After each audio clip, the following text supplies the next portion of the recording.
Hello and welcome back to my studio. It's Lois here from Lois and Morgana Davidson Art, and today I'm going to be showing you how I painted this beautiful landscape. But first, just to quickly show you my new book, Landscapes in Watercolour, Tips and Techniques for the Complete Beginner.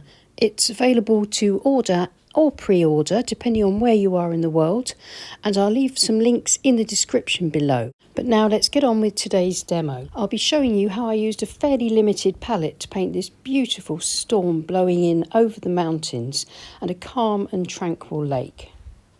I'm using 11 by 15 inch or 28 by 38 centimetre Saunders Waterford cold pressed watercolour paper. It's taped to my board and my board's at an angle of about 20 to 30 degrees. So the first thing, as always, is to roughly sketch out the main shapes, the simplified version of the scene, onto my paper. So I've got my mountains, my horizon line, my lock and some foreground. And now I'm going to use a large wash brush. This is a size 20 synthetic mop brush, and I'm wetting the sky area all over. I shall wet a little bit across the mountains because then the sky colour can come down over the mountains, which gives me a head start in creating that atmospheric perspective. And just some clean water using horizontal brush strokes across the lake area so that I can get the sky colours reflected in the lake. Now to paint wet in wet using my Princeton Aqua Elite 1.5 inch Mottler and a mixture of Payne's Grey mixed with a little bit of alizarin crimson and a bit of cobalt blue, which gives me this deep greyish violet, which is wonderful for these storm clouds. Now working very quickly and leaving some unpainted paper and allowing the paint to flow and diffuse softly using the wet in wet method, I'll paint in my sky. Bearing in mind that watercolour will always dry about 30% lighter.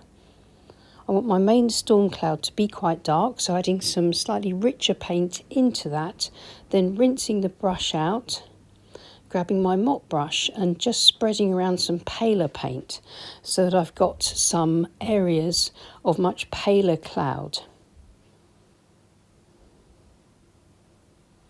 The idea when painting a loose watercolour sky like this is to not overwork it, just to put in as much brushwork, only just as much brushwork as you need, and to really try not to fiddle too much and to work really quickly before anything starts to dry. And what that means is when the sheen goes off of the paper and you can't see that anymore, that means it's too dry. If you start to introduce wetter paint at that point, you'll end up with cauliflowers and runbacks.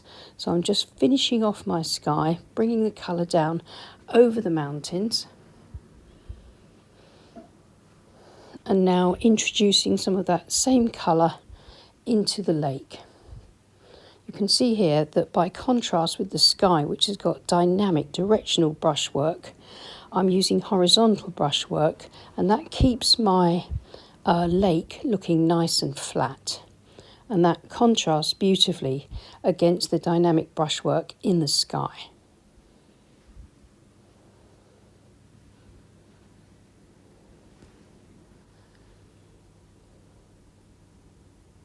This is a smaller mop brush, I think it's a size 10. So just bringing a bit more colour over the mountain on the left, and then I've dipped into the richer paint, same as the sky colour, and introducing much darker paint on the left side to reflect the dark cloud shadow above it.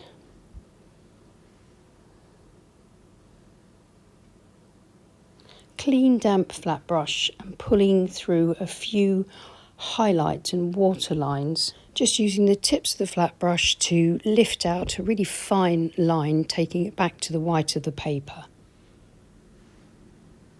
Then feathering out that edge, ready for when I paint in the land a bit later. Now taking my clean Mottler brush and some water from the water jug, which you can see has got a little bit of colour in it, but I'm just wetting the foreground area. I'm not going to be painting the middle ground in this pass, but I am going to paint the foreground in, and so you can see that I'm working carefully and leaving a little bit of dry paper around the edge of my lake, so that when I paint the foreground in, my foreground won't run into the lake because the paint there is still a bit damp. Now this is a mixture of raw sienna, raw umber and a little bit of burnt umber. Just dragging it across the land, trying to get sort of the look or the suggestion of heather, bracken, grasses, just a sort of wild sort of something and nothing in the foreground, and a few rocks, things like that, with grasses growing up over them. The main event, hopefully, in this painting will be the sky over the mountains. So the lake and the foreground need to complement that and not be dominant too. So I'm keeping this as very, very suggested detail, fairly subdued, just to lead the eye into the painting and up to that sky. I've added a bit of sky colour to the foreground now, just to introduce some darker shadows here and there and to build up the basis for the little trees on the edge of the lake.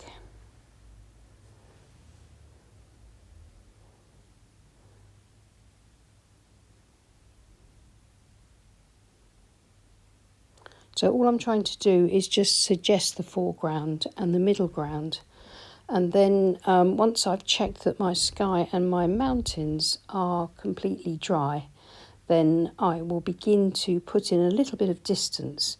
I'm going to use a little bit of grey here and the tips of the flat brush and run this along for a distant line of trees on the edge of the lake.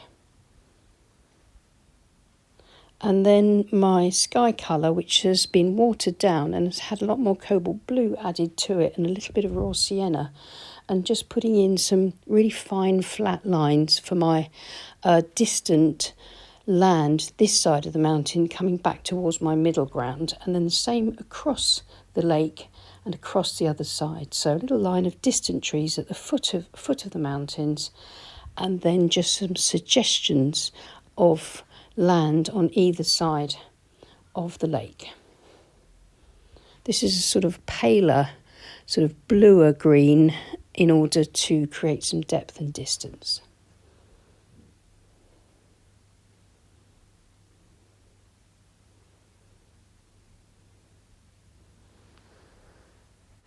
Darkening up the value here and there, just where the loch meets the middle ground land, just to give the sort of impression of some shadows and to help to cement the illusion of depth and distance.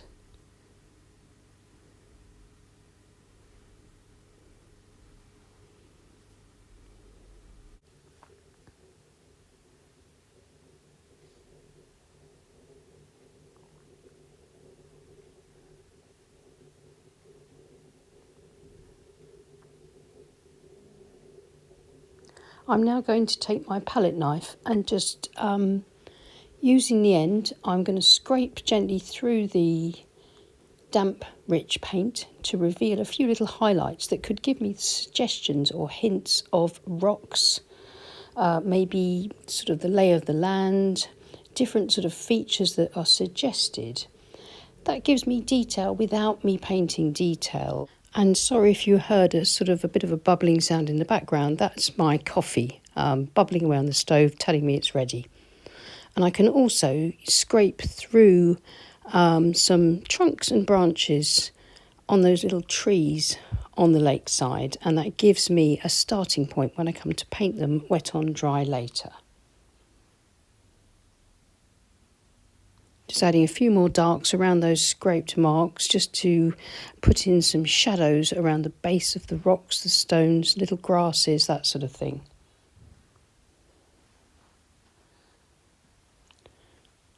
The 3/4 inch flat brush is a lovely tool for that kind of job. So it's just minor adjustments to the foreground, both with brush and palette knife, until I feel it's suggesting what I want it to.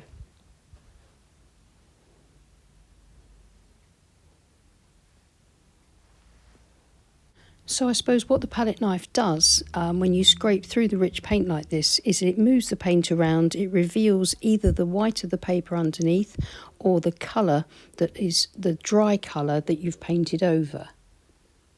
And here I'm just pulling up a few, or pulling through the paint to create the illusion of some little grasses growing over in front of some of those sort of ruts in the ground that I just created a moment ago. So that's the first layer painted. I can now leave it to dry completely. Now that it's all completely dry, I'm going to use my size 14 Escoda Perla synthetic round brush and my grey mixture, the same colour as the sky mixture, but this time quite a pale value. So quite a bit of water mixed to it because I want to create aerial perspective by glazing over the existing sky colour very lightly. You'll be able to see the sky colour underneath this glaze, and this, because of the transparent nature of watercolour, this will help me to produce the look of the cloud shadows excuse me, on the mountains, because you'll be able to see the clouds underneath this transparent glaze that I'm putting over the mountains. And I'm also leaving some of the underpainting showing through in places, not too much, but just enough to add a little bit of variety to the mountains. So that suggests features on the mountain, either the shape of the rocks or some maybe forested areas, that kind of thing. So again, something and nothing. So just applying slightly darker paint in some places across the top. That makes a nice contrast against the sky.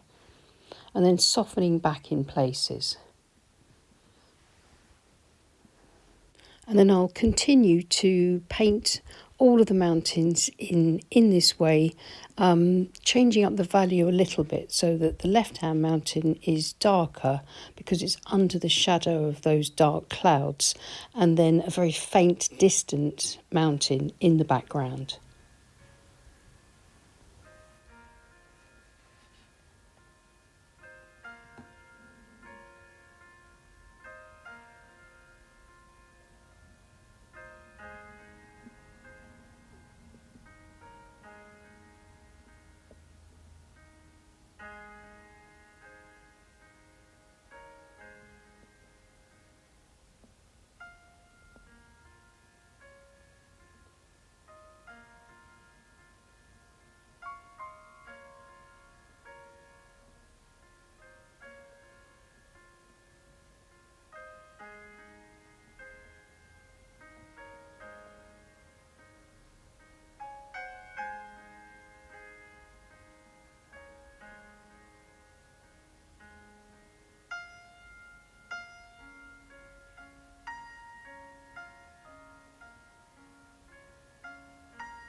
I've now added some burnt sienna to my sky colour, and I'm using a small calligraphy brush, but any round small brush with a good point will do the job, to just paint in some fine branches and twigs on these little trees here. Just enough detail to bring that part of the painting together and to sort of lead the eye across the painting so that I'm bringing some of the branches just over the lake area. So this will help to sort of link the foreground with the middle ground. I haven't shown all of that because my hand was covering it. That's the problem with my current setup. But I'm working on trying to sort of locate a new tripod, so hopefully I might be able to get some better camera angles soon. So just a few finishing touches, a few little darks here and there. And these little dark marks, when I'm painting wet onto the dry page, end up looking quite crisp and sharp. If I want to soften any of them, I can just rub them out with my finger, or I can dab with a tissue, or just blend it a little bit with the brush into the colour that's already on the page. It's just a few final little touches now, just until I'm happy with the painting, just trying to stop before I overdo it. Again, I can just drag through those, in front of those dark marks, I can drag through them and create some lighter grasses that appear to come up in front of those darker shadowed rocks. And I'm going to leave it at that. As I say, if we keep going, we can be in danger of overworking our paintings. So best to stop just before you think it's finished.